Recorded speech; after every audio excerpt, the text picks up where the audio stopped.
কয়েক বছর পর দেশে মূল্যস্ফীতি নিয়ন্ত্রণের সুযোগ আসলেও বৈদেশিক মুদ্রা বাজারের হস্তক্ষেপ করে তা হাতছাড়া করেছে বাংলাদেশ ব্যাংক, এমন মত অর্থনীতিবিদদের। তাদের মতে রপ্তানিকারক ও প্রবাসী আয়ের ধারা বজায় রাখতেই বাজার থেকে নিয়মিত বিরতিতে ডলার কিনছে কেন্দ্রীয় ব্যাংক। মূল্যস্ফীতির পাশাপাশি দেশের অর্থনৈতিক প্রবৃদ্ধিতেও এটি নেতিবাচক প্রভাব ফেলছে বলে মত তাদের।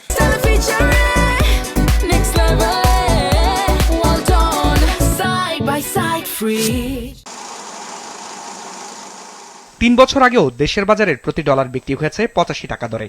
ধারাবাহিকভাবে বাড়তে বাড়তে যা এখন পৌঁছেছে 122 টাকা 29 পয়সায়। অর্থাৎ প্রায় 36 মাসে দেশে ডলারের বিপরীতে টাকার অবমূল্যায়ন হয়েছে 43% বেশি।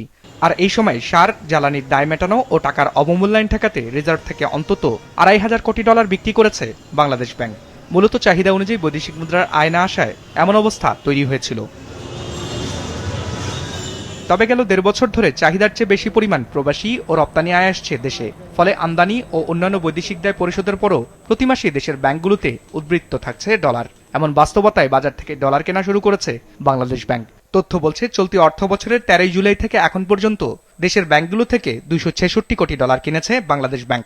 করার একটাই কারণ যে টাকা ডলারে যাতে কোনো ভোলাটিলিটি না থাকে, টাকা যেন খুব বেশি এবার বেড়ে না যায়, ইন ট্রান্সফার প্রাইস আবার খুব পড়ে না যায়। আমরা দেখেছি এটা 2011 থেকে 2021 বা 22 পর্যন্ত আমরা দেখেছি এই যে আর্টিফিশিয়ালি ডলারকে ধরে রাখার যে একটা টাকাকে ধরে রাখার ব্যবস্থা ছিল, সেটাকে বাংলাদেশ ব্যাংক হয়তো ওটাকে মাথায় রেখে কাজটা করছে। ফরেন কারেন্সির রিজার্ভ বাড়ানো, যেটা অনেক ক্ষেত্রে এক্সটার্নাল শকের ক্ষেত্রে বাফার হিসাবে কাজ করে, সেই জায়গাটাই সেন্ট্রাল ব্যাংক গুরুত্ব দিচ্ছে।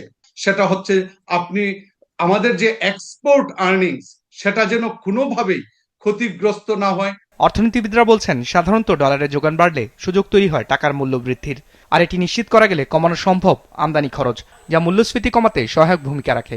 বর্তমানে ডলারের যোগান বেশি থাকায় প্রথমবারের মতো টাকার মান বাড়ানোর সুযোগ তৈরি হয়েছে কেন্দ্রীয় ব্যাংকের সামনে। সেখানে কেন ডলার কিনে দর ধরে রাখছে সংস্থাটি? যে একটা সুযোগ আমাদের হাতে এসেছিল, আমার মনে হচ্ছে শুধু মূল্যস্ফীতি নিয়ন্ত্রণের সুযোগটা হারাচ্ছি না, বরং আমি মনে করি যে প্রবৃদ্ধি বাড়ানোর যে সুযোগটা ছিল।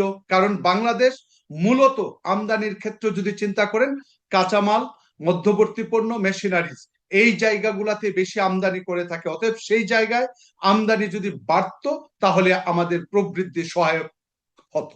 আমাদের ওভারঅল সিস্টেমটাকে ফিক্স করতে হবে টু সিনারি। জাস্ট ওই ইম্পোর্ট প্রাইস বা জাস্ট ওই ইন্টারেস্ট রেট কমানো দিলেই কিন্তু সবকিছু আপনি অ্যাচিভ করতে পারবেন না। বাংলাদেশ ব্যাংকের সবশেষ তথ্য অনুযায়ী দেশের গ্রস রিজার্ভ এখন 3,212 কোটি ডলার, আর IMF এর BPM6 পদ্ধতি অনুযায়ী রিজার্ভের পরিমাণ 2,745 কোটি ডলার। বিজনেস রিপোর্ট, মাছরাঙা টেলিভিশন।